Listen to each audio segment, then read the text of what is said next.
我有个超能力，只要用右手开门，就能随机闪现到一个凶案现场，和穷凶极恶的凶手大眼瞪小眼。惊吓又刺激的瞬间，我反手就是一个关门，火速将自己上交国家。你好，我要报警，我看见有人杀人了，就在城西的龙沙小区4栋618。听到刑事案件，对面的民警也严肃起来，一边记录信息，一边温柔地安抚我情绪。我知道了，我已经派人过去，你现在就藏在618对吗？我困惑地回答，我住在楼下的518室，是开门时突然看到楼上那个女孩倒在地上。女警略显惊讶地挑了挑眉，但还是继续询问我看到的凶手特征。不到5分钟，数辆警车就将楼下团团围住，我紧张地靠在门板上，手指不自觉地绞着衣角。凶手看到我的脸，会不会已经逃走了？会不会来报复我？这时门外响起敲门声和女警的声音，隋女士，我们是警察，请放心开门。我颤抖着双手打开门，几个身着制服的警官站在面前，为首的男子气度不凡，目光冷峻地盯着我，你就是报案人，出来配合做笔录。语气生硬的让我不禁打了个寒战。旁边的女警猛地拍了他一下，卓行，说话不能温和点吗？这是报案人，不是嫌疑人。卓行勉强挤出一个笑容，请放心，凶手已经落网，我们只是来了解情况。我暗自松了口气，却注意到卓行锐利的目光正打量着我。卓行注意到我鞋底的血迹与案发现场的半枚鞋印完全吻合，门上的血手印也与被捕凶手的手型相符。但奇怪的是，客厅地板却一尘不染。他站在门外试探地问，隋女士，能请你帮忙吗？关上门再开一次。我明白他是想验证我的能力，但无法保证每次开门都能触发。卓行示意同事胡淑云打开手机录像，我深吸一口气，再次转动门把手，眼前出现的依然是我家的客厅，以及卓行那张毫无变化的脸。卓行皱起眉头，难道真是巧合？这时调取监控的同事跑来报告，楼道监控确实没拍到报案人外出的画面。凶手被捕后也立即供认，他跟踪死者多时，确认其独居才选择作案。凶手对报案人的出现同样困惑，但认出我是住在楼下的住户，本打算收拾完现场就来解决。我没想到还没出门就被警方抓获，案情已经明朗。临走时，胡淑云安慰我别担心，事情解决了，如果再遇到这种情况，记得联系我们。记下胡淑云的电话号码，目送他们离开，独自坐在沙发上出神许久，直到外卖电话惊醒了我。准备开门取餐时，今天的事让我心头一紧，不会这样巧吧？我打开手机，手指悬在胡淑云的号码上，随时准备报警。透过猫眼，走廊一切正常，外卖安静地放在地上。我做了1万个心理建设，才终于敢把眼睛凑到猫眼前。走廊空无一人，只有我那份可怜巴巴的外卖孤零零地放在地垫上，一切正常的令人发指。可我心里那面鼓越敲越响，几乎要震破耳膜。不对劲，非常不对劲。这种预感就跟今天早上我开门看见那具尸体时一模一样，毫无缘由，却尖锐的如同钉锥，直刺神经末梢。我是深呼吸再深呼吸下，潜入深海，右手轻轻搭在了冰凉的门把手上，是右手。今天早上也是右手开的门。这个无意识的细节像萤火虫一样，在我混乱的脑海中一闪而过，拧动拉开一条细如发丝的缝隙。没有熟悉的走廊灯光，一片暖橘色的带着某种不祥温度的光晕洒了进来，伴随着一股浓重的铁锈，混合着某种难以言喻的心甜气味。股浓重的铁锈混合着某种难以言喻的心甜气味，猛地钻进我的鼻孔。紧接着是声音咚咚咚，那不是切菜，那是剁骨，每一下都带着千钧之力，沉闷扎实，仿佛不是砍在肉上，而是坐在实心木桩上。连我脚下的地板都传来了细微的震动，我的心脏瞬间被一只无形的手攥紧，几乎停止跳动。我屏住呼吸，像一只受惊的蜗牛，极其缓慢地将脑袋探出，一点点从门缝里望出去。正前方不足5米，一个身材壮硕、头皮泛着清茶的光头男人，赤着布满汗渍和油光的上身，肌肉虬结的手臂正高高举起一把厚重的砍骨刀，然后狠狠落下。他面前是什么？一块巨大的深色的肉。老二，力气小点，后面还有好几个呢，你现在把力气全花光了，待会砍不动怎么办？一个粗疙瘩像砂纸摩擦的男声从前面传来，带着几分不耐烦。光头男动作顿了顿，嘟囔了一句什么。剁砍的动静果然小了些，但依旧骇人。我浑身冰凉，血液仿佛都凝固了。我死死咬住下唇，不让此声音一出，颤抖着手从口袋里摸出手机，解锁点开录像功能，动作慢得像电影里的慢镜头。安全第一，安全第一。我心里疯狂默念，对，录像把能看到的地方都录下来。我把手机摄像头小心翼翼地对准门外，放大再放大，晃动的镜头里是光头男宽阔汗湿的脊背，是那张布满刀痕和污渍的木桌，是飞溅的一些不明液体。就在这时，那光头男似乎处理完了手上的东西，随手抓起桌上的一团物事，看也不看就往身后一甩，啪嗒一个东西滚落在地，正好停在我的门缝前，几乎要碰到我的拖鞋。那是什么？我的视线下意识的聚焦，一截人的小臂苍白纤细，断口处血肉模糊，甚至能看到森白的骨头茬子，而在其中一根手指上，一枚造型别致的银色戒指，在暖橘色的灯光下反射出冰冷刺眼的光，股强烈的呕吐感从胃里直冲喉咙。我猛地捂住嘴，眼前阵阵发黑，手机差点脱手滑落，被我用尽全身力气才捞回来。后背瞬间被冷汗浸透，衣服黏腻的贴在皮肤上，带来一阵阵恶寒。都让你别乱丢，万一有什么东西落下就不好了。我娘他们快来了，你抓紧点。那粗发声音的男人再次响起，带着指责，同时传来了脚步声，他往这边来了。我魂飞魄散，几几乎是凭着求生本能，猛地将手机收回，砰的一声轻响，把门死死关上，反锁，动作快的只剩下一道残影。在门合拢的前一刹那，我眼角的余光瞥见了一个身影，一个身形矮小、走路姿势怪异、一瘸一拐的男人，正朝这边走来。呼呼呼，我背靠着冰冷的门板，双腿软得像面条，不受控制的颤抖着滑坐在地。我大口大口的喘着气，像条离水的鱼。那截断臂，那枚戒指，在我脑海里疯狂旋转放大。到警队，胡警官，我手指哆嗦的几乎握不住，手机好不容易才找到那个今天早上刚存下的号码，拨了出去。随苗怎么了？是害怕吗？需不需要我今晚过去陪你？电话那头，胡淑云的声音带着关切，背景音还有翻阅纸张的细碎声。不，是我的声音抖得不成样子，带着哭腔。是我又看到了像今天早上这样的事，更可怕的。我语无伦次，但又看到了这几个字，像一道电流，瞬间击中了电话那头的胡淑云和正看向他的卓行。你说清楚，看到什么了？在哪里？胡淑云的声音瞬间变得严肃，紧绷，同时按下了免提键。我强迫自己冷静，深呼吸，断断续续的将刚才那地狱般的几分钟描述了一遍。诡异的光线，震动的剁砍声，光头男、矮个子男人，还有那枚戒指下的断臂。你能不能过来一趟？我录个视频。那只手就在我面前，我的声音充满了无助和恐惧，待在原地。锁好门，我们马上到。卓行沉稳有力的声音透过话筒传来，带着不容置疑的力量。警局的灯光总是亮如白昼，带着一种不容置疑的严肃。我被卓行和胡淑云一左一右护送进办公室，我脸色苍白，手里紧紧攥着自己的手机，仿佛那是唯一的浮木。几位在楼下聊天的阿姨，好奇又略带惊恐的目光让我如芒在背。走，隔壁小区那个女娃娃没找到呢，家里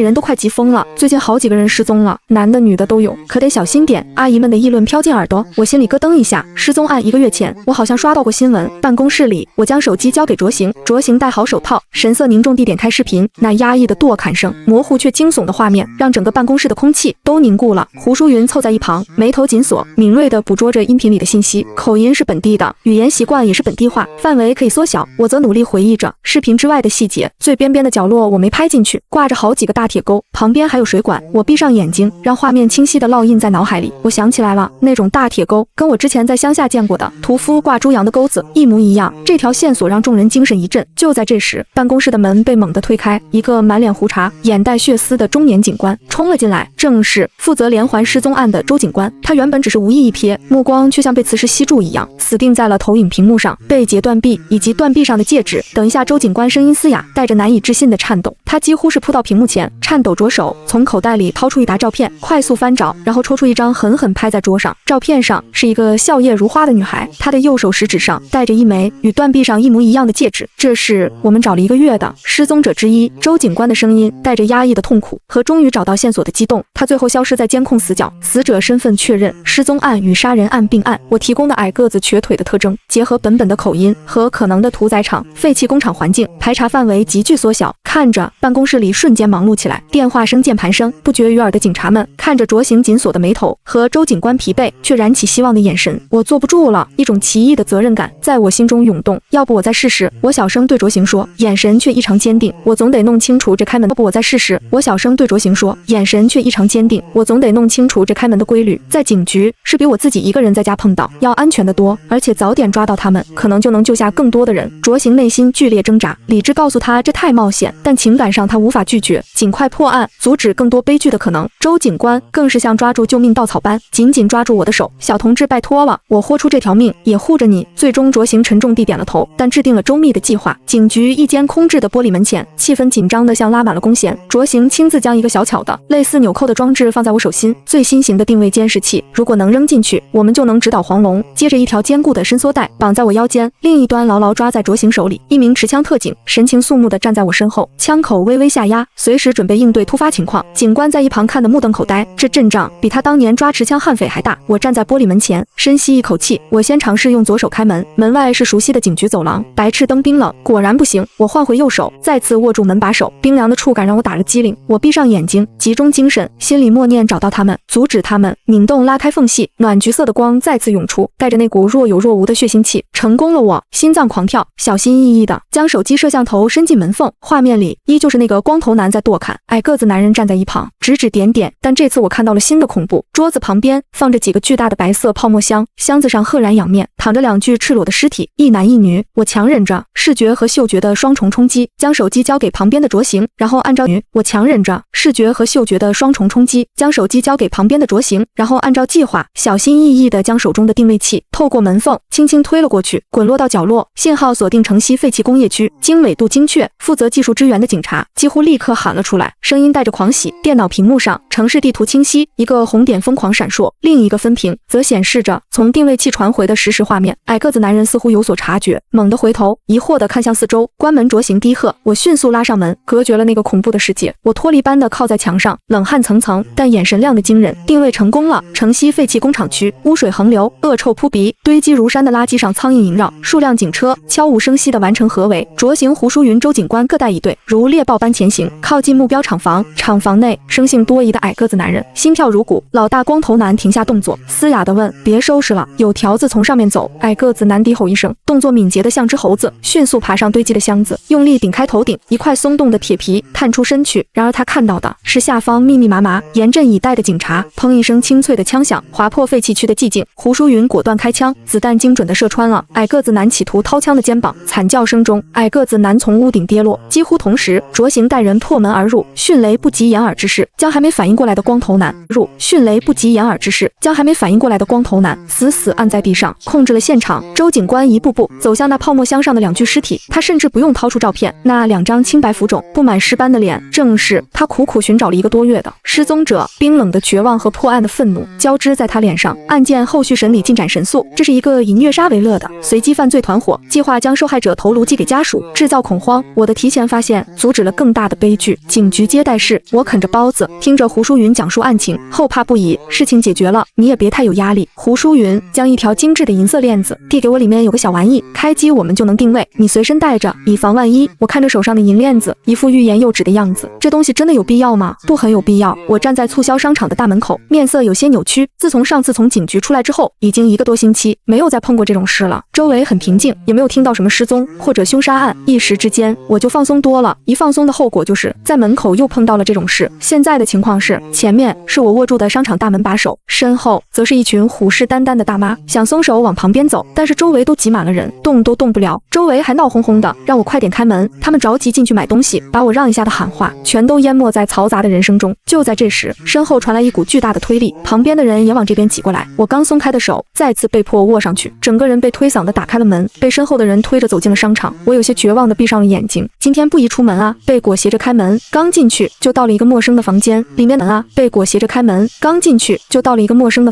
里面的空间不大，也没有什么人。我需要先找个地方藏起来，再找机会离开。在进去的第一时间，我就蹲了下来，左右环视了一圈，最后找到了被放在角落的一张桌子，周边还有好几台大冰柜正在运行。目测桌子底下的高度能容纳我躲进去，前面还有一堆杂物挡着，可以遮挡视线。旁边的小缝隙虽然不大，但是让我钻进去绰绰有余了。说干就干，我半蹲着，脚步迅速挪到桌子旁边，随后把自己给塞了进去。里面的空间跟我想的差不多，不大，但是刚好能把我给藏进去，还有一部分空余。身后还有一块木板，我正是抵在木板上面的。躲好的第一时间，我就把手机调成静音，什么声音都给关了。紧接着我打开了手电筒，又捂住了一半，准备看看周围的环境。就在此时，不远处突然响起了开门声，随着几道沉重的脚步声，紧接着就是一道重物被放在桌面上，发出吱呀声。重死了，今天的货怎么那么多？一个男人的抱怨声在我头顶响起，我猛地捂住嘴巴，整个人蜷缩起来，不敢发出一点声音，生怕引起外面人的注意。别抱怨了，快把东西搬进来，最近风声紧，这些可是要用好长一段时间的。另外一个男生制止了刚才人的抱怨，招呼他赶紧出去。脚步声刚走到门口，我就看到有什么东西从桌面上垂下来，都不用手机灯，从房间头顶的灯光就可以看清楚，那是一双纤细的手，指甲上涂着红色的指甲油，手指还微微动了一下，好像身体的主人还有意识一样。我捂住嘴巴，不小心磕到了身后的木板，发出了沉闷的声音，在这个只有冰柜运行声音的房间里显得异常的清晰。本来走到门口的两人猛地回头，声音的房间里显得异常的清晰。本来走到门口的两人猛地回头，胡子，你有没有听到什么声音？一个男人有些疑惑地问道。对，叫做胡子的，表情严肃地点了点头。虽然他们两个一直守在门口，不可能有其他进来，但是为了以防万一，还是要好好的检查一下才行。万一真的出事了，就不是他们能够解决的了。走林子过去看看，是不是什么老鼠溜进来了？我觉得声音中带着一丝狠厉，随后抬脚就往这边走。我心里充满绝望，如果我现在动的话，那动静就更大了。但是难不成就要这么坐以待毙吗？下一秒我就听到头顶传来了好几声的咚咚声，就像有人用自己的脑袋狠狠地撞在木板上。我不敢耽误，趁着这个声音，将身后的木板迅速移到自己的面前，挡住我的声音，就像是知道我的动作一样。我头顶的动作越来越大，声音也越来越响，完全把我制造出来的那点动静给挡得严严实实。叫胡子的男人走到了桌子旁边，伸手直接摁住桌子上人的动作。该死的，刚才吓死老子了！要不是要保持你身体的完整性，老子绝对要给你来上一刀。随着上面人激烈的挣扎，那个叫做胡子的人动作也越发用力，待会第一个就剖了你。我不敢出声，只能死死地捂住自己的嘴巴，生怕露出一点声音，让那好心帮我的人功亏一篑。不知道过了多久，桌面上的动静终于停了。胡子有些晦气地甩了甩手，该死的，本来想着养一下，这样还能新鲜一点，大客户会喜欢。这下好了，又要去找新的了。本来工作量就多，现在还要重新去物色新人选，更麻烦了。走了，外面还有好几个呢。林子朝虎子挥挥手，更麻烦了。走了，外面还有好几个呢。林子朝虎子挥挥手，替他解决，就快点来。知道了。胡子一边说一边往门口走，我死命地捂住自己的嘴巴，眼泪从眼眶中涌出来，心里更是充满了悔恨，因为我的粗心大意，导致一个无辜的女孩子就这么没了性命。我一定要给对方报仇。刚准备挪开板子，我的心跳的就跟打鼓一样，不对，一点都不对。如果真的往外走了，那不应该只有几声脚步声，那两个人还没有离开，在桌子旁边。如果我能看到外面的情况的话，就可以看到两张脸挤在桌子底下那条缝隙上，往里看，两双眼睛滴溜溜的扫视着这个不大的空间。如果不是刚才动作迅速将木板挡住了自己，那么我林就成为下一个人选了。盯着桌子底下的木板好几分钟，林子忍不住了，扯了扯旁边的虎子，走了，任务着急着呢，都盯几分钟了，什么也没看出来，还是赶紧去处理自己的事情。好一点，要是待会被骂了，那才是真的委屈。胡子只好顺从着林子的力道往外走，刚走没几步，就猛地又蹲下来，往里面看了好几眼，实在没看出来什么，才不情不愿地跟着离开。不知道为什么，他总觉得这附近怪怪的，有什么东西在，但是刚才也确实没有发现。没办法，胡子只能将这一切都归功于自己，太紧张了。虽然听到了离开的脚步声，但我还是不敢动。不知道过了多久，直到外面的来来回回的脚步声终于停了下来，久久没有声音之后，我才小心翼翼地打开了手机，想给胡淑云发信息汇报情况。看来是真的没有。虎子的声音在我的头顶炸响，手指刚点，真的没有。虎子的声音在我的头顶炸响，手指刚点在短信界面的我猛地停下自己的动作。什么意思？外面的兄弟说了，没有捕捉到其他的信号，也没有拦截到什么短信。胡子，这下你可以放心了吧，这机器可不好常开，容易被抓住。他们已经有些不开心了。林子的声音有些无奈，兄弟的疑心病太重了，明明什么都没有发现，却还是要坚持等到现在。行了，走吧，也要准备一下肉馅了。胡子把自己手上的不知名仪器丢在桌子上，耸了耸肩，谨慎一点不行吗？他们干的可是掉脑袋的大事。两人这次是真的离开了房间。久久没有听到声音之后，我吞了吞口水。要是自己刚才一个手快把短信出去，那后果真的不堪设想。不过我看了看挡在自己面前的木板，如果我把这认为是一扇门，那是不是就可以去到另外一边？反正现在也没有其他办法了，试一下，总不会有更差的时候了。说干就干，我轻轻挪动一下，木板一抹亮光出现在我面前。定睛一看，这不就是那个促销商场的大门吗？我心下大喜，也顾不得其他东西了，赶紧再挪动一下木板，确定自己可以出去之后，就立刻将脖子上的项链给摘下来，打开开关丢在冰柜底下，随后迅速钻了出去。几乎是同一时间，警局这边就接收到了消息，卓队长，定位器有接收到新的地点。一直关注着电脑的小李警官发现不对劲之后，第一时间就将这件事汇报给了卓行，迅速定位到具体位置。我去联系隋小姐。卓行猛地站起来，一边下命令，一边拿出自己的手机给我打电话。几乎是刚打过去的一瞬间，电话就被接通了。你现在在哪？还安全吗？需不需要我过去接你？电话一接通，卓行的问题一连串的问过去，语气一切。电话一接通，卓行的问题一连串的问过去，语气一切。一个是他担心我现在身处的地方不安全，还有就是担心我的心理状态不够好。毕竟普通民众短时间接触这么多的凶案，现场不管是哪一方面都非常有冲击力。手上捧着好心小姐姐递过来的矿泉水，我平复了一下自己的心情，报出了自己现在的位置。我那种死里逃生的感觉，腿脚现在都是软的，根本使不上劲，不然我就自己走过去了。卓行估摸了大概的距离，不远10分钟左右就能到。行，你在那里等着我，我们现在就过去。卓行说完，并没有挂断电话，而是把手机交给旁边的胡淑云，让他时不时跟我说几句话，安抚一下心情。就在两人有一搭没一搭的聊天时，胡淑云突然听到我猛地紧绷的声音，下一秒就听到了电话挂断的声音。快，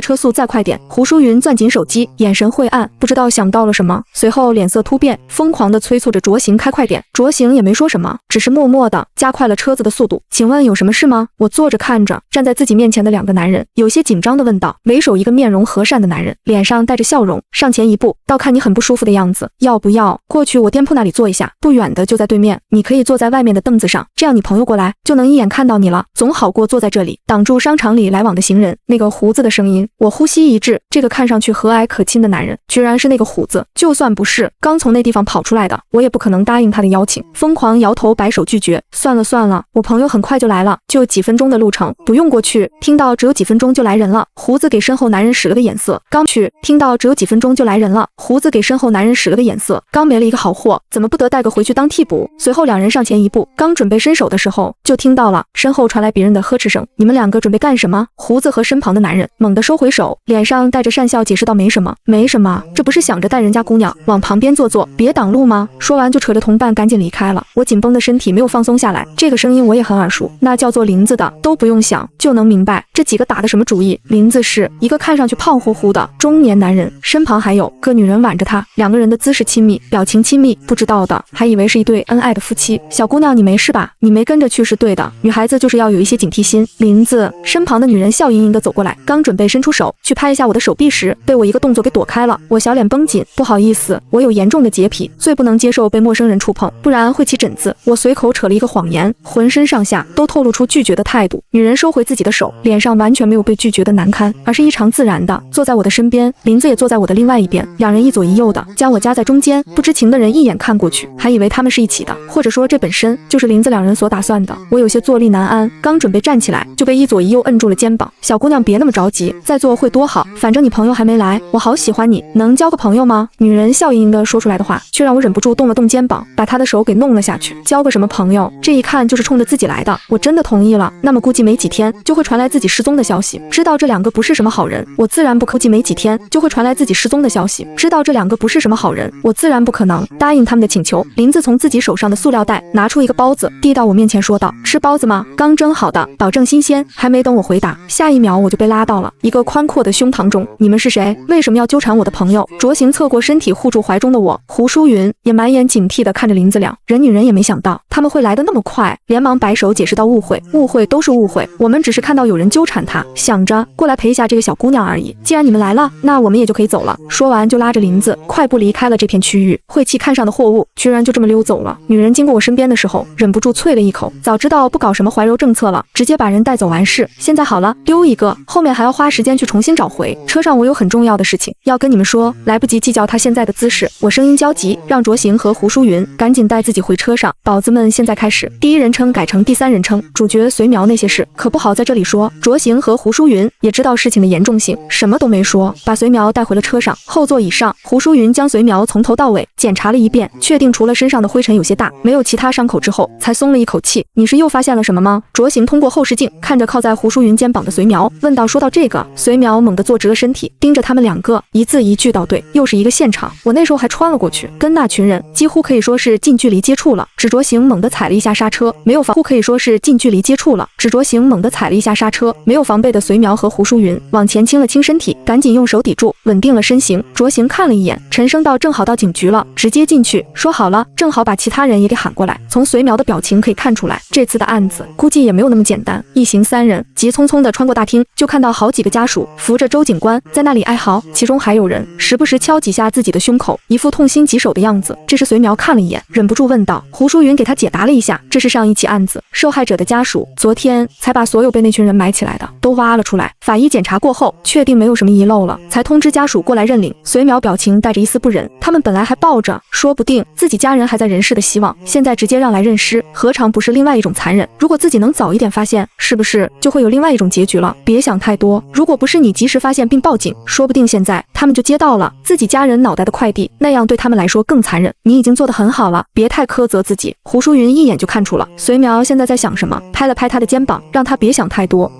随苗整理好了自己的情绪，再一次走进卓行小队的办公室，里面的人已经做好了准备，等他们三个进来，随时可以开启会议。随苗也没有藏着掖着，把自己的从进去到出来的过程从头到尾都详细的说了一遍。在听完随苗的话之后，卓行手中的笔无意识地点着桌子，这次的团伙异常的有脑子，警惕性也很大，不放这次的团伙异常的有脑子，警惕性也很大，不放过一丝一毫的可能性。这样的需要知道所有人，然后将他们一网打尽才行，不然放跑一个都后患无穷。胡淑云看着自己手中记录，也感到一丝棘手，心狠手辣，反侦查意识强，还有一定的技术能力，这样的可没有那么容易把人给抓到。小李锁定定位器的地址之后，就调取附近的监控，进出的人员我都要知道有谁。卓行心中有了大概的决策，迅速做出了应对措施。是小条里，警官应了一声之后，手指在电脑上飞快地敲着。舒云，你再调查一下，最近有没有什么失踪的报案，争取找出那位死者的大致范围。卓行又看向坐在旁边的胡淑云，说到他的眼神比较厉害，见过的人就不会再忘记，用来找人再合适不过了。胡淑云也点点头，开始跟办公室外的人沟通，看有没有新的情报。卓行摸了摸自己的下巴，犯罪团伙都不是什么善茬，在确保他们没有逃跑的同时，还要做好充分的准备才行。不行，这些还不够，要找另外一个突破口才行。隋苗盯着自己刚整理出来的资料，陷入了沉思。突破点有啊，那2个人。隋苗拍了拍自己的脑袋，他怎么就把这个给忘了？刚才将事情给他们重复了一遍，又重新体验了一遍。刚开始那种恐慌无力的挫败感，一时间将名字和胡子的事情给忘了。现在听到卓行的声音，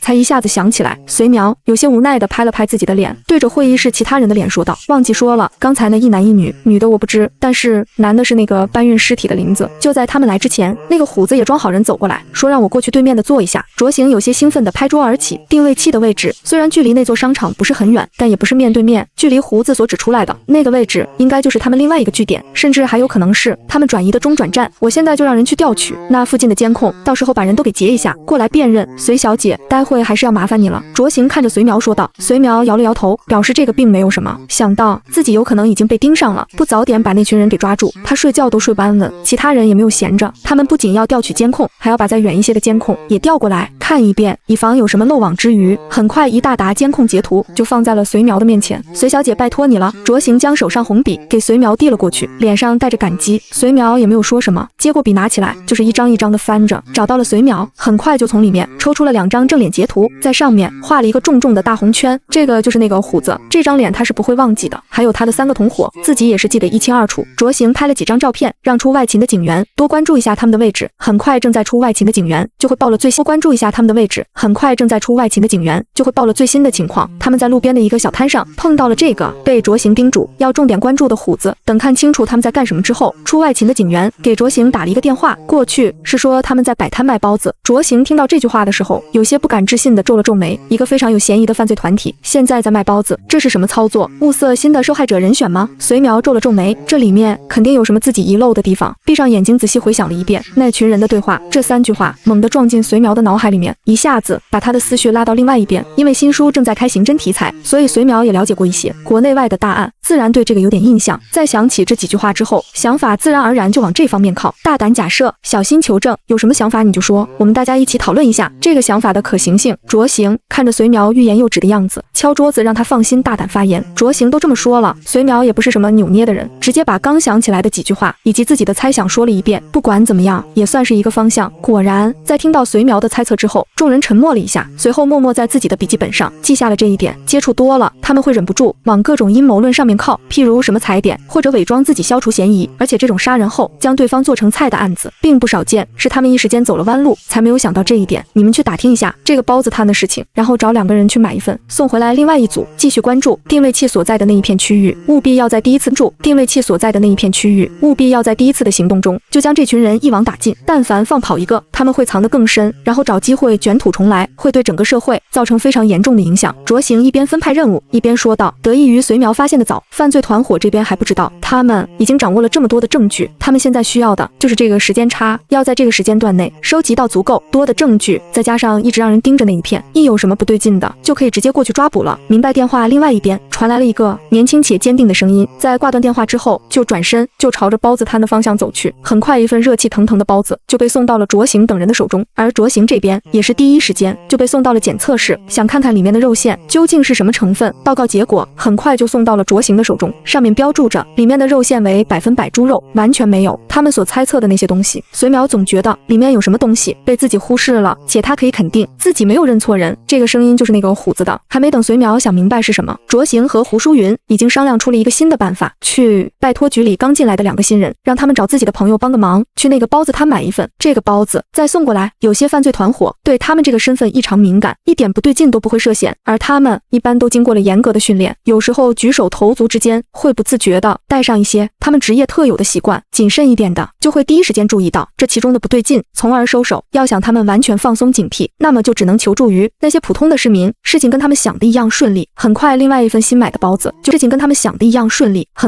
份新买的包子就被送到卓行等人的面前。不对，这个包子的褶皱比刚才那份少了2个。胡淑云很快就发现了不对劲，将2份包子摆在一起，很快就可以看出这里面的不对劲。买的这一份上面的褶皱比第一份少，单独看可能还没有什么，但是放在一起就很明显了。胡淑云突然灵光一闪，说不定就是他们为了区分2种不同的肉馅，特意做的不一样，好辨认呢。很快被送检的第2份包子检测报告就送到了众人的手中，虽然没有解释得很明白，但是里面的意思隋苗还是一下子就明白了。听到这里的隋苗终于忍不住干呕出声哦。虽他心里面已经有所准备，但是真的听到之后冲击力还是非常不一样的。一时间隋苗都没办法确定自己这个能力究竟是好是坏了。他是有利于警方发现案子、解决案子，但是每次的第一个目击证人都是自己，他要承担的心理压力也不是一般的大。队长，我们探访了一下周边的一些居民，他们说这个包子摊大概是5天前出现的，摆摊时间不固定，但是包子的味道不错，用料也实惠，所以每次购买的人也不少，在他们这些居民这边有着还不错的评价。出去调查的警察跑了回来，跟卓行汇报了自己的工作，结果同时还不忘把自己手上的塑料袋给递了过去。这是一些居民还没吃完的包子，我都买了下来，全在这里了。胡淑云打开看了一下，只需要一眼，语气就一场赌，和第2批的褶皱一模一样，应该是同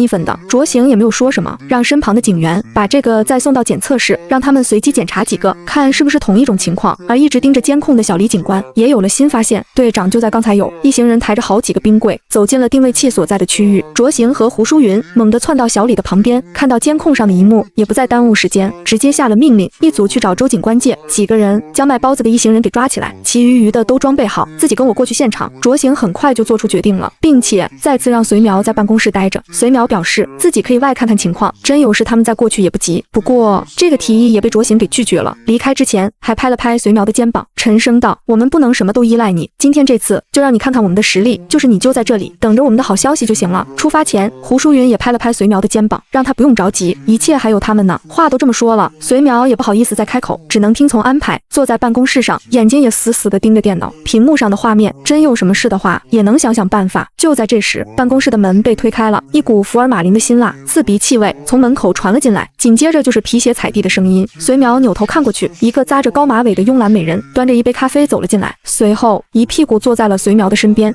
就是那个不到半个月就连续3次，随后一屁股坐在了隋苗的身边，就是那个不到半个月就连续3次都碰到案发现场的隋苗。隋小姐看着还好啊，怎么那么倒霉？这就是他们口中的柯南体质。美人喝了一口手中的咖啡，表情很平静地问道，但是仔细一听，还能从里面听到一丝震惊。隋苗有些疑惑地看了一眼来人，斟酌了一下，回答道：应该没有第2个这种倒霉蛋了。请问你是人？聊了聊脸颊旁的碎发，笑容满面。我是负责这3个案子的法医，现在是过来看看让我工作量增加的罪魁祸首是谁。听到这话，隋苗有些尴尬地咳嗽了一声，这种事情也不是他能控制的，可就当维护社会安全秩序了，打击违法犯罪，人人有责吗？隋苗有些不好意思的摸了摸自己的鼻子，他也没想到会这样，可能是隋苗愧疚的表情太明显，美人看着他脸上的表情，最后更是直接笑出声，开玩笑逗你玩呢，职责所在，没什么好抱怨的。哎，我说说你发现现场的心情呗。这边的隋苗在美人法医的话题引导下，心情逐渐放松，没有继续盯着电脑屏幕看，而另外一边的卓行和胡淑云则是各自带着小队的队员，分别前往包子摊和定位器所在的地点，而商场对面的那个疑似他们中转站的饭店，也由另外一队人过去。卓行挥了挥手，一行人迅速分成2队，远远将包子摊给包围了起来。这个类似于八仙饭店，但是比之更恶劣的包子摊，已经是他们的囊中之物了。卓行示意自己小队的成员检查一下装备，确定都没什么问题上，找准时间抓住他们。卓行指着正在招揽客户的4人，直接下达了抓捕的命令。欢迎下次光临，好吃。正在招揽客户的4人直接下达了抓捕的命令。欢迎下次光临，好吃再来啊。胡子端着满脸的笑容，将自己手中装着包子的塑料袋递给面前的老太，嘴上说着欢迎再来，但是眼底却带着一丝浓浓的恶意。好说好说，你们明天还出摊吗？老太接过包子问道。这家包子味道不错，便宜实惠就不说了，这个时候来还买1送1，怕老人家买回去当个晚饭，简直不要太划算。这样的优惠折扣让老太无法抗拒。虎子摇了摇头，说到这个不确定，要看老板明天把出摊地点定在哪里。不过阿姨您放心，如果明天还在这，我肯定偷偷给你留一份，还是现在这个价格。那就行那就行。老太满意的点了点头，刚准备离开，旁边突然窜过好几个人影，将胡子等人摁在地上。别动警察！卓行等人掏出电棍，直接拉到最大，把4个人都电昏了过去。以防万一，卓行把每个人又都戳了一遍，确定都昏过去之后才收手。他们待会还要去支援胡淑云那边，所以要速战速决。刚才买东西的老太有些尴尬地站在原地，手上紧紧攥着自己刚买的包子，这是怎么了？卖个包子还犯法了？周围一些路过的群众也好奇地凑过来，自觉远远围成一个圈，这着行的方向指指点点，这家包子摊干嘛了？怎么一下子有这么多警察过来？不清楚啊，我刚准备过去买呢，一下子就窜出好几个警察，把人给摁住了。有些胆大的看到着行等人站了起来，高声问道：怎么了？这是？着行把电棍放回自己袋子里，看着周围。着行把电棍放回自己袋子里，看着周围。虎视眈眈的围观群众也提高了自己的音量。我们接到线人举报，这家包子摊的摊主在包子里加了东西，经过调查也确实是，所以为了消费者的安全，我们要把人带回去调查。这是过来抓捕之前就想好的对策，防止有群众提问没办法回答，总不能实话实说，说你们遭遇了和八仙饭一些时刻一模一样的遭遇，这样肯定会引起恐慌的。所以想了一下，还是决定另外找个借口敷衍过去。反正这4个嫌疑人已经被电晕了，根本没办法开口解释。在酌情解释的时候，有识趣的小警员走到老太面前，温声道：奶奶，我们需要把这些包子都回收带回去，您付的钱我们会不给您的。话音刚落，老太就把手中的包子塞到了小警员的手中，拿去吧，拿去吧，2个包子而已，没什么大不了的。围观的人群在听到解释之后也是议论纷纷，怪不得我吃了他家包子之后还在想吃，原来是加了东西啊，我还以为是我馋到连包子都不放过呢，完蛋了，我这几天每天都有吃，怎么办？要不我去挂号检查一下好了。我也要。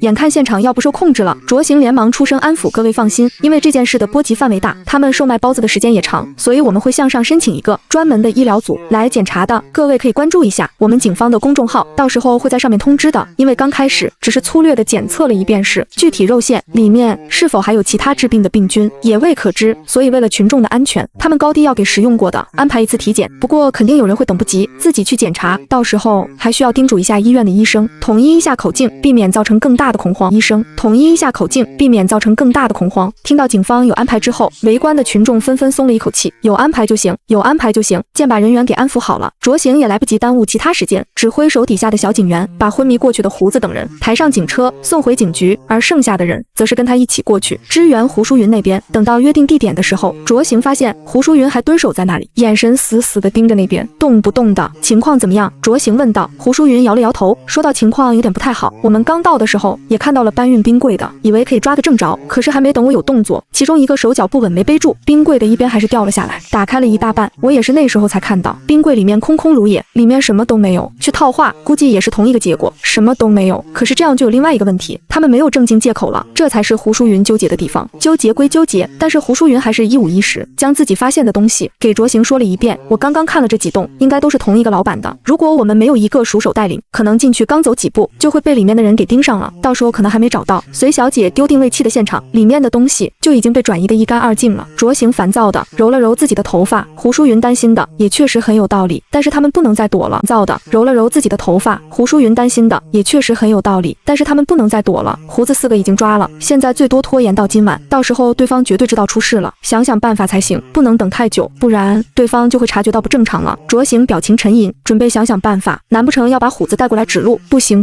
从随苗偷听到他搬运尸体时候的对话，就可以知道虎子这个人警惕心超强，如果不是今天打了他们一个措手不及，想抓到人难度肯定跟现在不一样，让他带路说不定会里应外合，给他们制造大麻烦。就在着行纠结的时候，一通电话打过来，给着行带来了新的希望。真的假的？我现在过来了解一遍，确定对方不是在开玩笑之后，着行迫不及待就要带着人过去一趟。听着这没头没脑的对话，胡淑云一把扯住着行的袖子，问到什么好消息？快点说，可能是太开心。着行也就不在意胡淑云的行为，而是仔细的解释了一遍。还记得我们接随小姐的时候，她不是坐在一家商场的门口等我们吗？胡淑云点了点头，她当然记得，可是这个又跟着行要说的有什么关系吗？记得这个跟你要说的是有什么关联吗？胡淑云有些疑惑不解，随后随着着行的解释，胡淑云的表情也变得激动起来。原来除了他们2对之外，还另外有一对是去往商场对面的那家饭馆的，不过刚到没多久，一位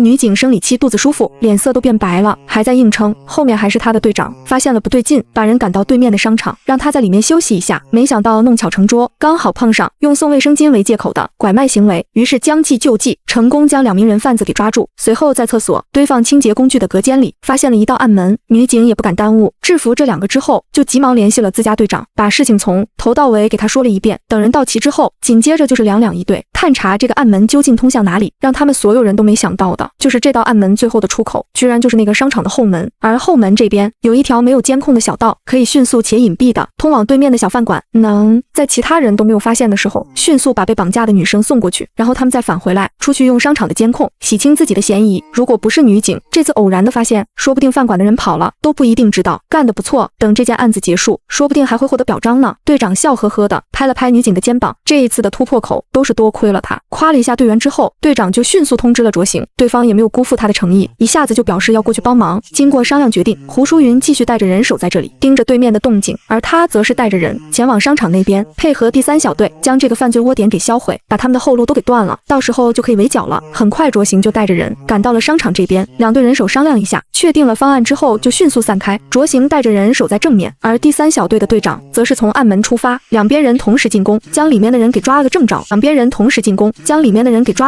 而确实有一部分人在听到前院的动静之后，就下意识往暗门这块跑，刚好被第3小队的队长给截住。双方打了个配合，把饭馆从上到下都翻了一遍，确定没有遗漏之后，才带着人离开饭馆，送到警局里看守起来。他们就这么守着吗？随苗看着还在监控下面蹲着的胡淑云，有些疑惑地问道：正常来说，不是应该找准机会冲进去吗？说不定还能救下几个存活的受害者，现在在外面守着还有什么作用？随苗有些想不明白，看向坐在旁边偷懒的美人法医，想听听他的解释。不一样，从他们的表情来看，应该是冰柜有什么问题，所以没办法直接冲进去，现在需要等待一个时机，一个能确切抓住他们把柄的机会。法医示意小李警官把监控视频往回拉，然后停在了里面的员工第一次往回搬冰柜的视频，指着上面的脸说道：这里他们的表情明显很吃力，说明除了冰柜里面还有其他的东西。说完这段话，美人法医停了停，又指向最新的视频解释道：而这个明明看上去是同款的，但是他们搬运的表情却显得轻松多了，就说明里面只有冰柜，没有其他的东西了。随苗有些惊讶的张大了嘴巴，还有这种说法，他完全没有发现。就在这时，外面突然响起了吵闹声，出去打听一下才知道，原来是胡子几个被抓了回来。刚下车没多久，一行4人就完全清醒了过来，看着周围，是他们最熟悉也最避之不及的地方。警局行了，别在这里坐着了，我们出去看看怎么回事。说完，随苗就被美人法医给扯了出去。虎子本来还在不断的挣带到身上，其中重中之重的就是那根特制的大功率电棍，也可以扣在领口的，可以实时录制视频的小摄像头。与其在这里抓心挠肝的等着卓行和胡淑云的消息，还不如看看自己有没有什么可以帮他们的地方，早点将这件事给解决。坐以待毙不是他的性格，说干就干。在办公室众人担忧的目光中，苗轻轻拧开了关上的大门和走廊，不一样的光线投射进来，随苗就知道这次又赌对了，将手中的摄像头递过去，通过手机确定房间里面没人之后，随苗才小心打开门走了进去。美人法医全程懵逼的看着随苗的动作，这是在干嘛？扭过头刚想问小李警官，就看到他一脸严肃的盯着面前的屏幕，屏幕里的内容也赫然从胡淑云那边的情况变成了另外一个陌生的画面。随苗看着摆满了整个房间的冰柜，听着整个房间运行的嗡嗡声，脸上的表情变得很难看。虽然知道这里面肯定不可能全部都是尸体，但是只有那么1-2个的也很恐怖了。随小姐戴上手套，然后找东西开一下你旁边的这个冰柜，电棍也要做好准备，一切以自己的安全为主，门应该还开着，要是有什么不对劲的，务必第一时间跑回来。小李警官的表情严肃，一边指挥的同时，一边跟卓行那边同步随苗的情况。现在不知道随苗这边是什么情况，也不能在这里留下他的指纹，避免后面被有心人抓住这一点。抨击！随苗按照小李警官的说法，小心翼翼地打开了身旁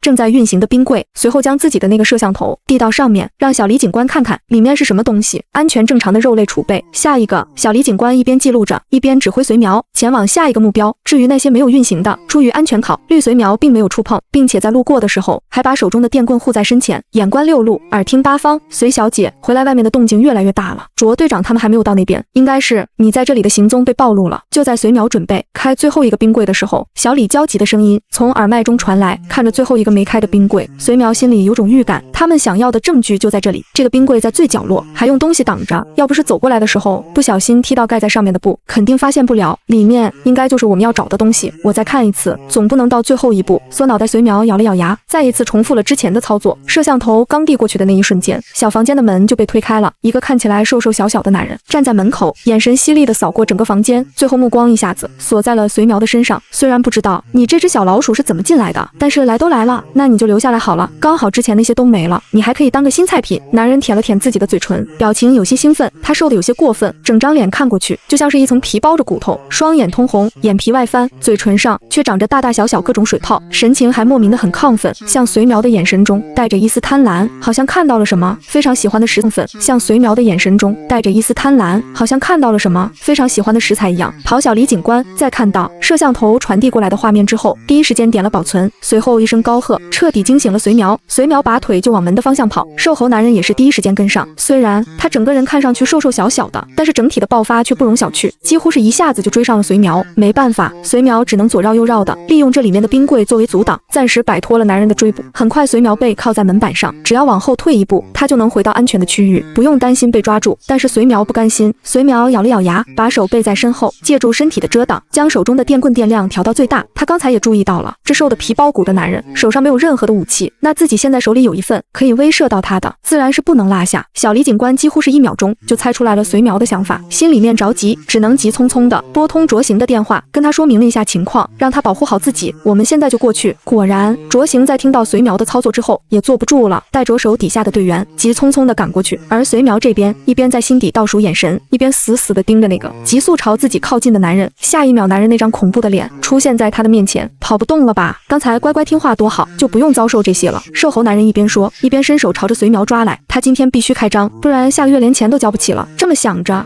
不然下个月连钱都交不起了。这么想着，瘦猴男人脸上闪过一丝狠厉，但是下一秒，随苗将手中开到最大的电棍狠狠地捅在了瘦猴的肚子上，强烈的电流让他浑身上下止不住的颤抖。刚想说什么，就被随苗又往前捅了一下。好了，随小姐，人已经晕过去了，你快回来吧。小李警官站在门口，看到随苗靠近和他的一系列动作之后，连忙出声让他快点进来。他们的动静并不小，如果外面有人的话，绝对会引起注意的。该拿到的证据也都拿到了，现在趁着其他人还没过来，正是撤离的好机会。随苗也没有耽误时间，有着瘦猴男人往办公室的方向走的同时，也时不时拿电棍给他来一下，确保男人不会半路清醒过来，给他一击。在小李警官的帮助下，随苗很快就把那个瘦猴男人给拖到了警局的办公室。美人法医全程目瞪口呆，这是什么操作？感情他这半个月的班都是怎么来的？之前的问题也默默拖了回去。算了，这个一看就知道不是自己能够随便问的，到时候真能知道，局里面也不会瞒着他的。想通这点之后，美人法医也默默上前帮随苗和小李警官把人给捆起来，同时还不忘把门给关上，彻底断绝瘦猴男人逃跑的可能性。另外一个同样留在办公室的警察也没有闲着，迅速通知外面的同事进来，把人给带走，随后迅速回到电脑前，继续盯着卓行那边的动静，时不时给他同步一下警局这边的情况。在听到随苗已经拍到了证据，并且还抓到了一个嫌疑人之后，卓行等人精神一振，手上的动作也越发快了。卓队长里面有一处动作也越发快了，卓队长里面有一处地方突然多了很多人走动，时不时还有一些人进出中一个房间。就在此时，卓行这边一直在监视着目标地点的队员连忙汇报情况，刚才里面还没什么特别的，突然之间就不知道哪里涌出来一群人，齐刷刷往一个地方去，现在又从里面搬出来好多冰柜，还都一一打开检查。突然出现了一群人，每个人看着都凶神恶煞的，胳膊上的肌肉鼓鼓的，看起来能一拳一个小朋友，看着就很不好惹。不过这里豢养着这些看上去就很凶的人，怎么队员觉得有些奇怪，连忙跟卓行汇报了情况。听到汇报，卓行就知道是刚才随苗行为惊动了里面留守的一些人，也可能是发现了有谁突然在房间里消失了，现在在疯狂的寻找。不过这也说明了随苗抓住的那个男人绝对是一条大鱼，看准机会，我们随时做好准备，然后冲进去把这群人都给一网打尽。卓行盯着面前的空地，心里面默默算着时机，周围的人也握紧手中的棋，等待着最佳时机。看着对面越来越乱的阵势，卓行知道时间差不多了，拿出对讲机跟另外一边的胡淑云沟通了一下，确定一切都在计划之中后，一声令下，3队警员从3个方向攻进这个罪恶的窝点。由于这次的案情性质恶劣，其中以卓行为首的3个队长更是申请了配枪，以防有什么意外。里面的抵抗在卓行的意料之中，不过这群打手看着很壮实，但实际上只是虚张声势。在看到警察冲进来后，象征性的抵抗了一下，就一起抱着脑袋蹲在一边。开玩笑，他们只是看着壮，然后力气大点，请来镇场子的又不是真的打家劫舍的坏人，干嘛要跟公家对着干？这样对自己没有一点好处，说不定还要吃牢饭，老板给的那点工资还不至于他们这么卖命。他们是混混，但不是傻子啊！除去这群识时务的墙头们卖命，他们是混混，但不是傻子啊！除去这群识时务的墙头草，剩下的那些才是卓行他们这次的主要目标。留下几个人守着这群已经投降的，之后卓行的目光就盯在了对面的几个人身上。他们围成一圈，每个人手上还各自拿着一把武器，他们有武器，你们小心一点。卓行盯着他们手上的东西，等看清楚是什么之后，不由得惊出一身冷汗。像他们手里居然还有枪，这案子的性质一下子就变得不一样了。卓行暗自咬紧牙关，心中将他们的威胁性提到最高。卓行挥了挥手，2个小队的人将这几个人围成一圈，一行人就这么僵持着，而另外一队则是开始搜查这块区域的其他地方，说不定其中还藏着什么人呢。胡淑云看了一下周围，最后随手扯过一个蹲在地上抱着脑袋的混混，说道：“你带我在周围转一下，要是有什么发现，说不定你还能将功赎罪，不用蹲大牢了。”被扯出来的混混眼眼睛一亮，真的假的？还有这种好事？还没等他再次开口确认，吴淑云语气肯定道：“绝对是真的。”这句话一出，原本蹲在地上的其他混混也忍不住骚动起来。带路去找东西，就有可能将功赎罪，这活好啊！周围他们也熟悉，这工作自己也能完成，为什么刚才点的不是自己呢？想到这里，周围的混混用一种羡慕的目光盯着被扯出来的同伴，眼神里恨不得取而代之。原本就很乐意的混混顿时着急了，可不能让他们把这机会给抢了。走走走，警察叔叔，我知道好了。走走走，警察叔叔，我知道好多隐蔽的地方，我都带你过去。混混一边说一边抬脚就走，胡淑云连忙跟上，在路过卓行的时候，手指在他手背轻，表示自己会找机会寻求外援，让他们先坚持一下。而犯罪分子这边在听到混混和胡淑云的对话之后，怒自欲裂。没想到他们还在和僵持的时候，居然是一直看不起的小混混最先给了他们一击，想过去把人打一顿，但是在卓行等人虎视眈眈的目光之下，只能把自己的脚步收回来。随后一行人继续僵持着，谁也不敢先动手。被围住的一行人心里面也有些苦涩，怎么轮到自己值守的时候就被抓了呢？这也太倒霉了。而胡淑云这边，小混混带着他在里面绕了好几圈，把自己知道的比较隐蔽的地点都给指出来。等全部指认完毕之后，才满脸期待地看着胡淑云，问道：“警察阿姨，我都指出来了，能从轻发落吗？”确定没有遗漏之后，胡淑云示意同事将人带回去，我会跟领导说明情况的，你放心，功过是非我们都不会遗漏。虽然没有明确说一定抵消，但是有这个态度在，小混混心里多少还是放松了一些。临走前还不忘再带胡淑云走一趟。刚才一群人进进出出的房间，虽然他只是一个小打手、小混混，但是从那群人紧张的目光中也能感受出来，房间不简单，里面肯定藏着什么能让那群人身败名裂的东西，不然一行人才不会这么紧张。胡淑云带着小队的队员，在这几个指出来的地点又搜出了一些东西，受到的冲击力最大的，毫无疑问就是看到了冰柜里面东西的时候，哪怕见过了很多案发现场的胡淑云，在看到里面的东西之后，也是被吓得后退一步，胸口缓了10几秒，胡淑云才抹了把脸，最后拿出自己的手机，呼叫增援的同时，还把这里的情况说明了一下。自己的手机呼叫增援的同时，还把这里的情况说明了一下，并且着重强调了对方手上拥有武器。我明白了，你们坚持一下，我这就派人过去。如果到了万不得已的地步，优先保障自己的安全，我给你们击毙犯人的权利。电话另一边传来一道威严的男声，虽然这个万不得已的必要前提非常苛刻，但是手底下人的安全更加重要。他宁愿多写几份检讨，也想捧着一个盒子去见他们的家属。挂断电话之后，局长迅速派出了另外2个刚完成任务回来的小队，站在窗户旁边看着底下的车一辆接着一辆的离开。等这个案子解决了，也该去和那位小学同志见一面了。这种好能力和警察绝配啊！警局外，随着车子一辆接着一辆驶离，斜对角一家不起眼的早餐摊铺，老板默默收拾着桌，等这些都清理干净之后，才回到小推车后面，拿出手机，熟练地拨通一个陌生号码，说了几句话之后，才心满意足地挂断电话，继续干着自己手上的活。电话的另外一边，一间酒店房间里，穿着黑色浴袍的人翘着2郎腿，双手张开搭在沙发椅背上，语气也漫不经心。活动又快要开始了，老猫那群人联系上了吗？绿袍男人对面的人贼低下头，把自己手头上调查的资料递了过去，回答道：“德爷，我们连续打了3个电话，老猫那边都没有接，应该是暴露了，没时间接电话。不过那边重要的资料都在这里了，没有留下备份，就算那群条子怎么搜，不会搜到的。”德爷翻了几页，看到了自己想要看到的东西，满意的点点头，随手将那一份资料扔到茶几上，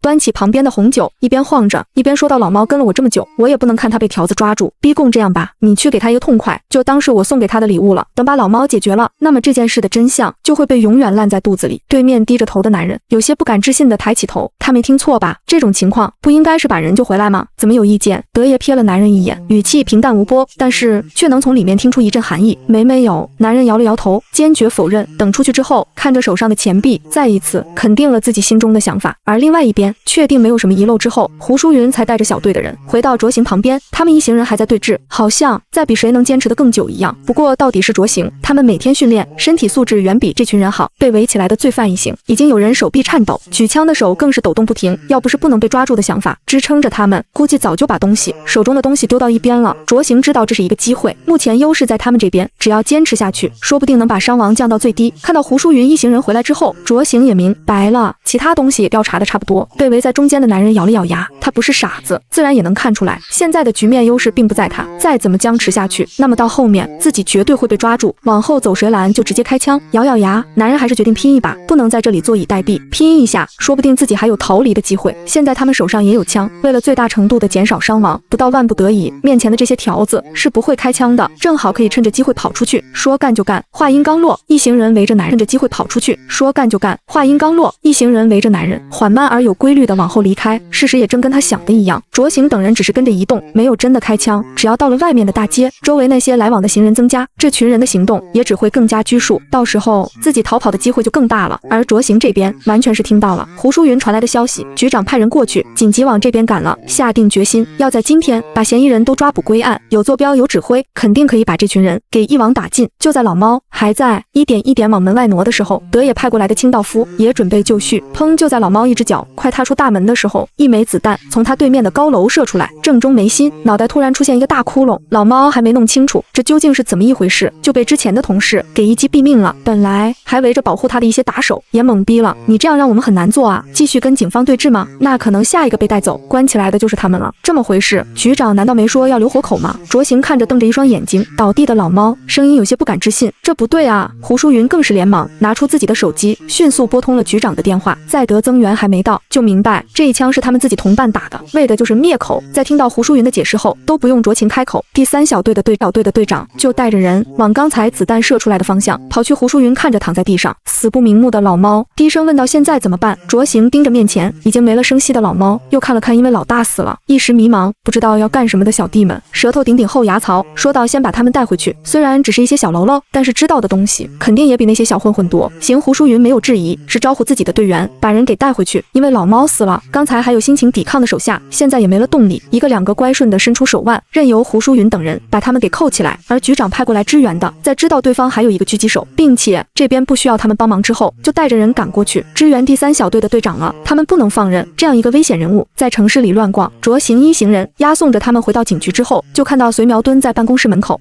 不时朝着走廊尽头的方向看，明显就是在等他们。旁边还站着局里的那个法医，还没等卓行开口，胡淑云就小跑过去把人从地上给拉了起来。隋苗，你怎么坐在这里？在办公室里面等着就好了。胡淑云的语气中带着一丝嗔怪，手上的动作也没有停下，一边手拉着隋苗，另外一边拉过旁边的美人法医，直接往办公室里面走。这不是等你们回来吗？怎么样，人抓住没有？隋苗的语气中带着期待，刚才把他们人逼到门口之后，自己只是转个头说话，等再看过来的时候，发现小李警官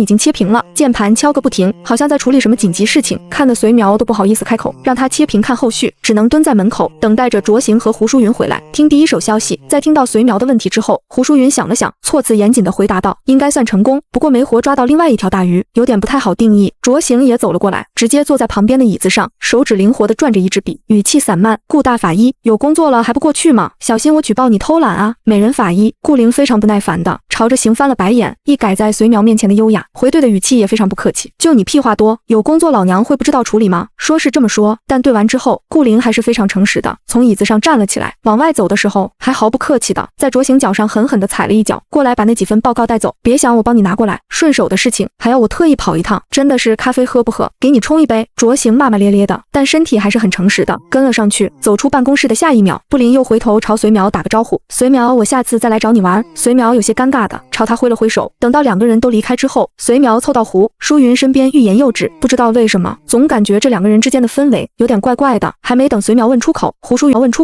云就凑了过来，笑嘻嘻道：是不是好奇这两个的关系？隋苗疯狂点头：猜去吧，刀尖掉你下巴。胡淑云揉了一把隋苗的脑袋，把他头发弄乱之后，下这句话就离开了。临走前还顺手把门给关上了，待会外面可能会比较吵，还是把门关上好一点。他只是回来办公室休息一下而已，那边还有好多工作需要他去解决呢，一点时间都耽误不得。惊掉他下巴，隋苗摸了摸自己的下巴，开始各种各样的脑补，难不成是父母是重组家庭，然后两人两小无猜，长大顺理成章在一起的，德国维骨科，还是说办公室恋情，或者更狗血的两个死对头的孩子互相看对眼的欢喜冤家。还在疯狂脑补的隋苗注意到小李警官看过来的眼神之后，猛地拍了拍你的脑袋，这不是有现成的人选吗？干嘛要自己费脑子去想啊？直接问啊！想到这里，隋苗几步走到小李警官身边，眼神诚恳地看着他：小李警官，你肯定知道对吧？能透露一点吗？本来还在看戏的小李警官，没想到这把火居然烧在了自己的身上。在听到隋苗的问话之后，疯狂摇头：那不行，猜关系是我们办公室每个新人进来之后必备的游戏，我现在说了就没有戏效果了。最重要的一点，如果隋苗也猜错了，那后面几个经期的话题中心将不会再是自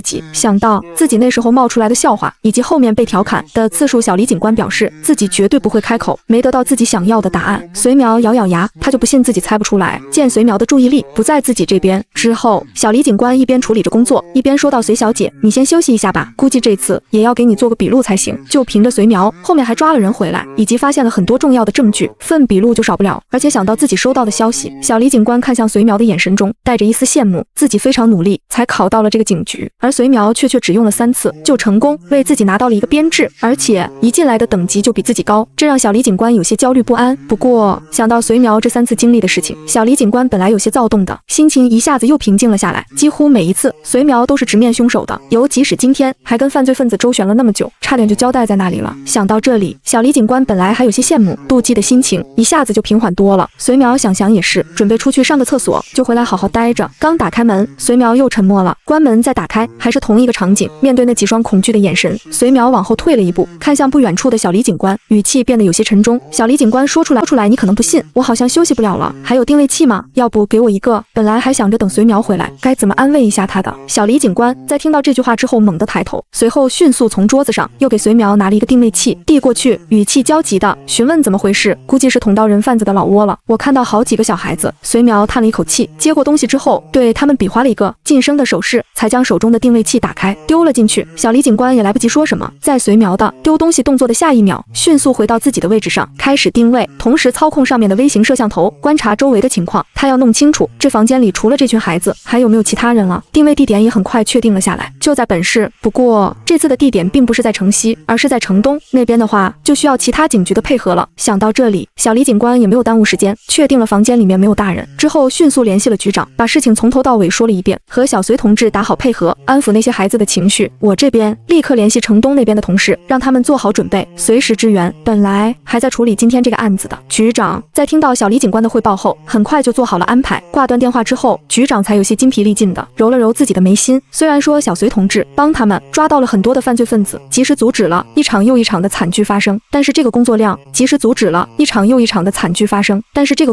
也属实有点吓人。他也要考虑一下扩招人手，以及安排专门的人员处理小隋同事情的可行性了。在确定有人会过去之后，小李警官示意随苗安抚一下房间里那群孩子，避免闹出太大动静，引来外面的人。小妹妹，你们还能动吗？能不能挪过来？随苗蹲下身，表情温柔地看着距离自己最近的一个小女孩。女孩的衣服上明显带着污渍，头发也有些凌乱。在听到随苗的声音后，女孩的表情有些警惕，往另外一边挪了挪的同时，还不忘把身旁一个更小的孩子挡在自己身，就怕她引起面前这个陌生女人的注意。旁边也有几个小孩注意到了随苗这边的情况，手脚并用的爬过来，将两人护在身后。更有几个脾气暴躁一点的，手里不知道攥着从哪里找到的碎瓷片，冲着随苗龇牙咧嘴。虽然感动于他们之间互相保护对方的友情，但是这样下去不行啊！再这么磨蹭下去，万一人贩子回来怎么办？随苗左右看一下，想看看自己这边有没有什么可以取信于人的，最后还是把目光定在了刚联系完人员的小李警官身上。小李警官，你过来一下，帮个忙，这警察制服总比自己开口劝有点效果吧？虽然不清楚随苗喊自己过去有什么事，但小李警官还是走了过去，站在随苗的身旁，看他有什么需要自己帮忙的。事情跟随苗设想的差多，在看到小李警官身上的衣服之后，本来还有些躁动，脸上充满了警惕的几个小孩开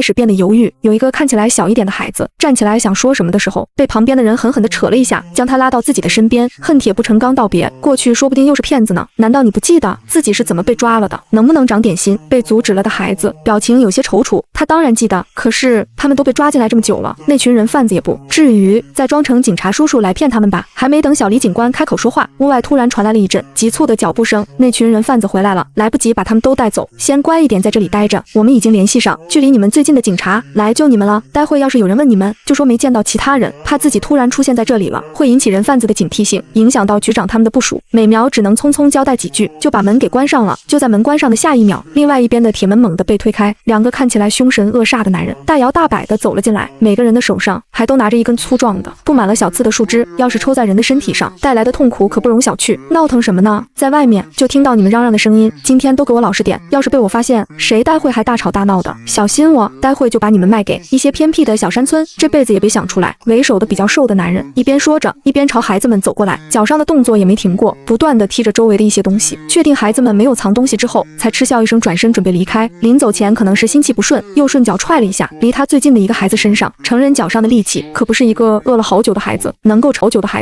承受的，被踹的男孩也因为这一脚猛地跌倒在地上，捂着肚子，脸色变得铁青。动手的男人看着男孩的表情，有些不满地啧了一声，刚准备再补一脚的时候，被一直站在旁边没有说话的男人给阻止了行了。先把外面过来检查的人给敷衍过去再说，别把时间都浪费在这里。等检查结束，就赶紧把这些货物都给送走。动手的男人也知道事情的轻重缓急，朝着男孩吐了一口口水，便宜你个臭小子！两人往外面走，锁好铁门的同时，还止不住的抱怨，这边都没什么人了，厂房也是废弃的，有什么好检查的？赶紧应付过去，免得打乱后面的计划。行了，记住小心点，别露出马脚了。我知道，另外几个兄弟都躲着呢，一有不对劲就开门，带着那群小崽子离开。男人动手的全过程被隋苗和小李警官尽收眼底，心里面虽然生气，但也知道现在不是发难的时候，只能截图两人的长相发给城东警局的同事，让他们别放过这两个。不行，我要去看看那个被踹了一脚的孩子怎么样了。透过监控，隋苗发现刚才被踹了一脚的男孩现在状态有些不对劲，整个人都蜷缩起来，面色惨白，额头冷汗直冒，一看就是被刚才那脚给伤到了。不行，我不能让你自己一个人过去，万一他们杀个回马枪，你们碰上了，只有死路一条。小李警官想也没想就否定了隋苗的要求，谁也不清楚那些人贩子手上有没有什么杀伤力大的武器。隋苗现在的体质又很特殊，不能轻易让他冒险，但是放任一个无辜的孩子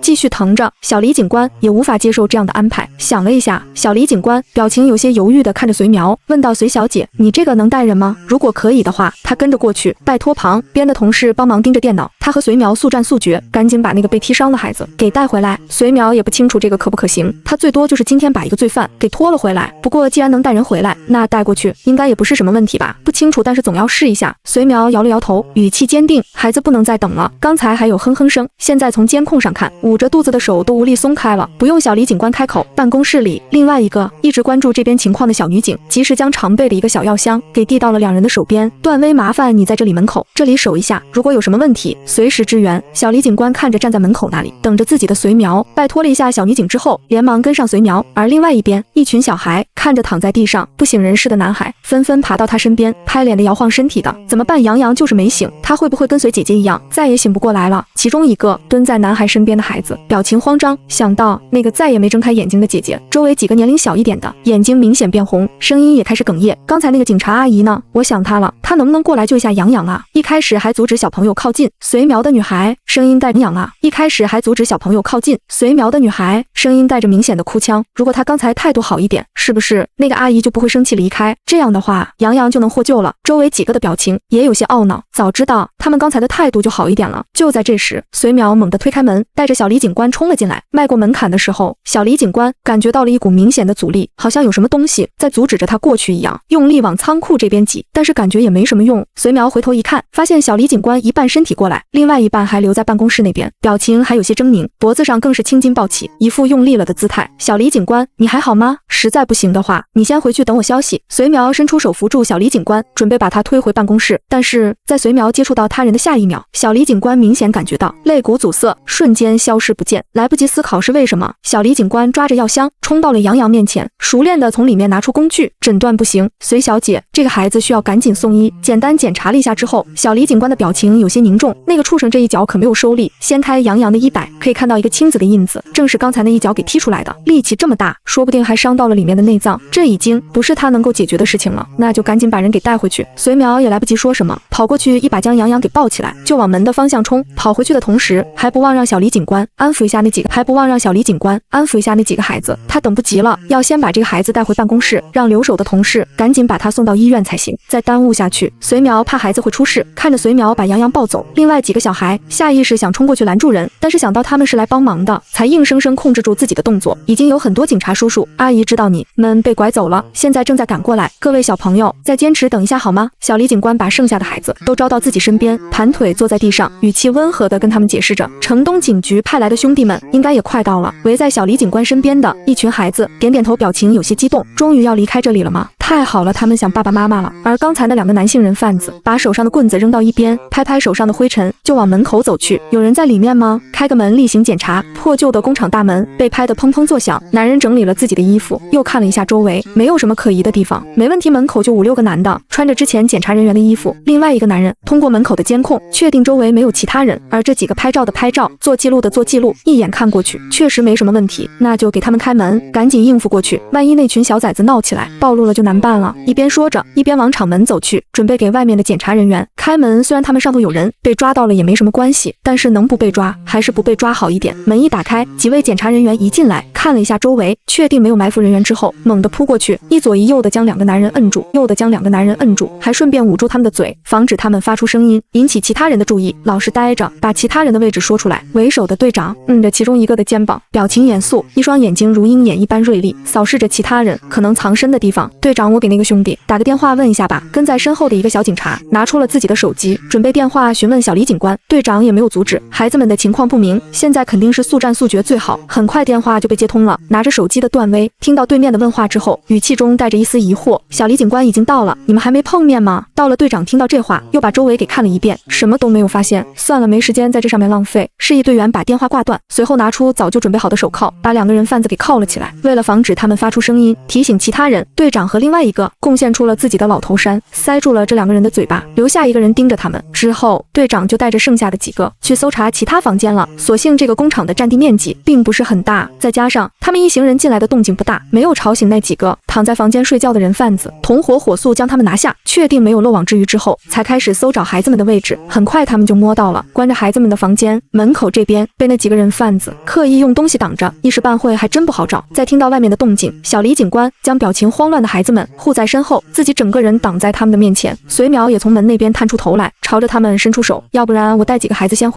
回去，如果是城东的警局，到时候再让局长去解释一下好了，总不能让孩子们处在危险中吧。身后的段威等人已经准备就绪了，随时做好接小朋友的准。被小李警官一听也是，还有局长给他们兜底呢。走，孩子们，警察叔叔带你们离开这里。小李警官带着一串小朋友来到门边，随苗也不敢耽误，站在门中间，一边手拉一个，用最快的速度将人给送回了警局。听到门外的动静越来越大声之后，随苗一把拉过最后的小李警官进来，随后猛地关上门。同一时间，打开这个房门的队长看着空旷的房间，表情有些呆愣。这是最后一个房间了，但还是没有看到小朋友的身影。难不成这群人还有另外葬人的地点？你去问问那几个，是不是还有其他地址？没有说。队长一边说一边观察着周围，最后眼睛定格在不远处被踢到角落的定位器上面，走过去用证物袋将东西捡起来装进去，随后举高凑到自己眼前，是城西警局的东西。没错，那也证明他没有找错位置。不过为什么没有看到人呢？就在这时，身后的队员电话再次响起，接起来之后听到对面的话，眼神中透露出惊讶，不过也来不及说其他东西，只能应了几声就挂断了电话。他们说什么？队长一边观察着房间里的痕迹，一边问道。城西那边说孩子们已经安全救出，妥善安置好了，现在是麻烦我们这边把人贩子抓住。队员想到刚才妥善安置好了，现在是麻烦我们这边把人贩子抓住。队员想到刚才电话里听到的，有些不敢置信的拍了拍自己的脑袋，刚才还说那个小李在这边呢，怎么下子就回到警局了？还有他们是怎么把孩子给带回去的？周围布置了一圈，他们的人有什么进出的动静，是绝对瞒不过他们的。这群人是怎么把人给带走的？队员对于这点异常好奇，既然这样，那就把人带回去好好审一下就知道了。队长把手中定位器丢给队员，转身离开了房间。城西那边肯定有什么秘密，但是没关系，等把这件事处理好，他就过去看看。这兄弟单位之间互相交流一下，多正常啊。队员只能把好奇压在心底，连忙跟上对方的步伐。而随苗这边在把所有被拐的孩子都交到专业人士手上之后，整个人松了一口气，差点腿软坐在了地上。之前还觉得当个全职的扑街者没什么运动量对身体不好，今天一天的运动量都快赶上他之前1周的运动量了，严重超标。随苗今天辛苦你了，不过今天早上的那个案子还没结束，为了你的安全，可能需要你在这边住几天。局长那边已经帮你安排好了宿舍的位置，和我一个宿舍。衣服的话暂时先穿我的吧，你要是不介意的话，我们这边可以安排人回去帮你收拾下东西。胡叔话暂时先穿我的吧，你要是不介意的话，我们这边可以安排人回去帮你收拾下东西。胡淑云走过来拍了拍随苗的肩膀说道，主要是刚开始抓到的那2个男人透露了一些不好的消息，为了随苗的安全，这个案子完全结案之前是真的不敢让他自己回去，但是按照他们审问出来的一些事情，可能随苗要在这里住相当长一段时间了。随苗也不是那种不识好歹的人，知道胡淑云等人是为了自己好，也不会拒绝把自己要拿过来的东西给胡淑云列了个清单。随苗就在段威的带领下来到了警局的宿舍楼，简单梳洗了一下就躺在床上陷入了梦乡。经过这几次的经历，他也弄明白了这个金手指一个特点中一个就是特别耗费精力，尤其是带人进出，不管是一开始拖了一个犯人出来，还是后面带着小李警官和那群孩子们的进出，每通过一个人他就会感受到自己变累了几分。要不是是段威发现不对劲，及时给他塞了好几块巧克力什么的，估计他早就晕了过去。现在身处一个安全的环境中，头粘到枕头上，自然是秒睡。而另外一边，胡淑云拉着卓行开车往随苗家的方向去。你自己去不就行了？为什么还要拉着我一起？卓行边开车一边问道。胡淑云坐在副驾驶上，毫不客气地翻了个白眼。我再不把你拉走，你的拳头就要落在那群人脸上了，到时候就不是几份检讨报告那么简单了。刚好我需要一个会开车的司机。卓行不语，他知道胡淑云也是为了自己好。两个人很快就到随苗家所在的楼层，刚走几步，卓行就伸手拦住了胡淑云，眼神警惕地看了一遍周围，最后眼睛死死地盯着门口的位置。怎么了？胡淑云压低声音，表情警惕。这周围有什么不对劲吗？不对劲吗？看着和之前没什么不一样啊。不对，胡淑云用力嗅了嗅，怎么感觉有股火药味？很淡，但是很明显，有人在他家。卓晴盯着随苗的家门口，语气异常笃定。不管是门缝底下透出来的人影，还是刻意留在门口的那几支烟头，都表明了一件事：随苗的屋子里有其他人。但是在过来之前，淑云还特意问了几句，确定随苗的家人都在老家这边的，也没什么经常往来的朋友。那么现在这个突然出现在他家的，就不是什么客人了。走廊头顶暖黄色的灯光洒在地上，本来没注意的胡淑云也看到几道黑影从随苗门缝那里透出来，这是专门在这里蹲守了。但是伪装工作做得不够好，不知道是故意泄露行踪，用来警告随苗，我知道你的家庭住址，是本身的能力不够，觉得自己藏得够好。不管从哪个来说，里面的人都构成了非法入侵他人住宅罪。胡淑云此时无比庆幸自己主动提出要过来给随苗收拾东西，要是放任他自己回来，或者其他小警员，可能就没有卓行那股警惕性了，到时候冒冒失失的开门，说不定还真会出事。那接下来怎么办？胡淑云看着旁边的卓行，问到他们今天过来是给随苗收拾东西的，双拳难敌四手，而且这里空间狭小，真打起来也不容易施展开。总的来说，这里对他们的并不利，没事再等等，很快就行了。卓行摇了摇头声，带着一丝笃定，果然没几分钟，那就行了。卓行摇了摇头声，带着一丝笃定，果然没几分钟，身后的楼梯就传来了几道诧异的问话：你们不是之前带小随离开的两位警察吗？今天怎么过来这里了？为首的大妈看到卓行和胡淑云，声音有些诧异，同时朝他们身后看了看，并没有看到随苗的身影。这小随怎么没跟你一起回来啊？他是犯了什么事吗？另外几个大妈看着卓行和胡淑云，眼神中充满了戒备和八卦，该不会是小随做错了什么事，让人家找上门来了？胡淑云比起卓行经常和市民打交道，自然也就轻有一些八卦。大妈的威力，如果今天不把这件事解释清楚，那么等随苗回来之后，他的名声就只有两种可能，要么在大妈们的嘴里被塑造成一个可怜孩子，要么身败名裂，成为众人的谈资。就算后面解释清楚，也为时已晚。随苗可立了大功，但是上面有规定不能说，等事情解决了，说不定会有表彰。阿姨，你们可一定要保密啊，这件事还是保密阶段，要不是看你们和随苗关系好的份上，我都不能说。胡淑云一副神神秘秘的表情，凑到大妈们面前，一边说一边给他们使了个眼色，一副你们都懂的样子。果然听到一半，大妈们露出一副我懂了的表情。胡淑云趁热打铁，接着说道：不过随苗这样惹到了一些犯罪分子，我们要保护好他，这段时间可能是回不来了。大妈你们也要注意一下，如果有什么可疑人员跟你们打听随苗的消息，记得帮我们保密一下。放心放心，这点事情大妈们都懂，我保证不会有一句话从我们这里泄露出去。就是你们就放心好了。自觉吃到了今天大瓜且正义感爆棚的大好了，自觉吃到了今天大瓜且正义感爆棚的大妈们连忙点头，表示他们一定守口如瓶。就在胡淑云和大妈们打得火热的时候，卓行注意到随苗家门后面的人影已经消失不见了。紧接着楼下就传来了大爷的惊呼声：你们是哪家的？怎么可以爬水管？要是出事了，那可不是闹着玩的。卓行和胡淑云也顾不得，还拉着他们说话的大妈冲到走廊边边往下看，果然看到两个精瘦的男人正顺着水管往下爬，也幸亏这两人够瘦，小区的水管质量也不错，不然还真支撑不了他们两个。卓行，你看他们的口袋。胡淑云眼睛微眯，看着他们两个鼓鼓囊囊的口袋，从这形状和大小来看，应该是几把折叠刀，说不定还有其他的东西。等会回去让人过来调下监控，应该有拍到他们的正脸。这行看着跳到地上迅速离开的两个男人，沉声道：应该是在门后，听到随苗没回来，又不想直接和警察对上，就从水管爬下去了。行，我知道了，有这件事作为插曲，大妈们也就没继续拦着两人。卓行和胡淑云迅速将随苗需要的东西收拾好带回了警局，而另外一边，随苗睡醒之后就知道局长想见自己，迅速整理了一下，才跟着胡淑云过去。办公室里，随苗刚进来就看到了好几个人坐在椅子上聊着什么，等一进去，所有人都停了下来，视线都集中在随苗的身上。随苗吞了吞口水，眼睛巡视了一遍办公室，除了卓行小李警官，还有刚认识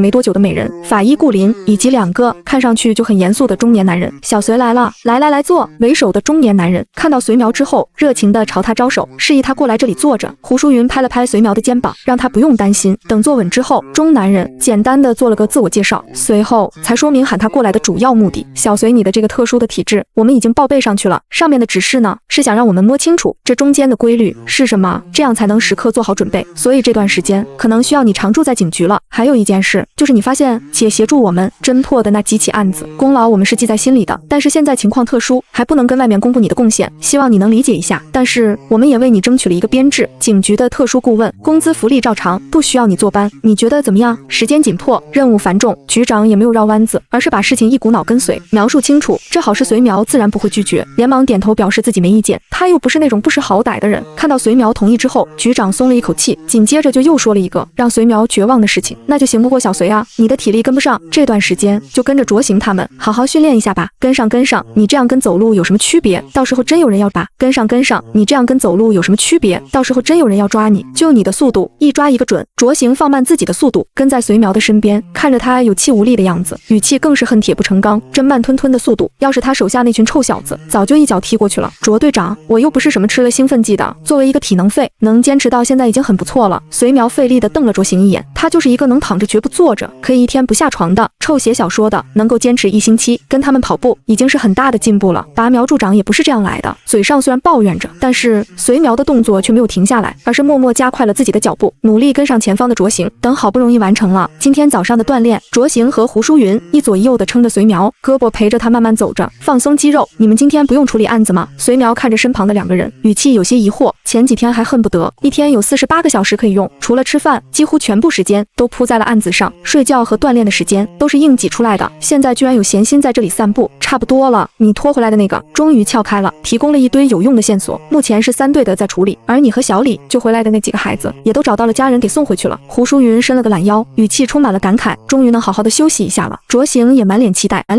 等会回去整理一下卷宗就行了。比起前几天在外面到处跑的情况，今天的工作跟休息也没什么区别了。随苗有些心虚的看天看地，这些工作量都是他带去的，过想着要不是因为自己及时发现，那造成的后果肯定更严重。想到这一点，随苗又理直气壮一些。等差不多之后，一行3人才往食堂的方向走。随苗刚将玻璃门推开一条缝，准备往里走，身体猛地僵住，松手退后再试一遍。看到门缝里的场景，随苗用脚抵住门，随后一脸无辜地看着卓行和胡淑云，他们的假期好像又泡汤了。胡淑云看着随苗的表情，心里面莫名有种不好的预感，隔1个多星期，难不成随苗又看到了什么？又有发现？胡淑云的语气有些不敢置信。这行，任命班从自己口袋里掏出一个随身携带的定位器，递给随苗。随苗接过之后笑了笑，迅速打开，然后丢到里面。走吧，回办公室。3人回到办公室之后，小李警官已经确定了具体地址，不是城东郊区那一片吗？卓行看着小李警官交过来的地址，语气有些迟疑。那边的居民楼比较破旧，居住在那边的也是外来务工人员居多，流动性大，而且城东那边不归他们管，过去的话还需要局长提前跟那边沟通一下。卓行有些烦躁的揉了揉自己的头发，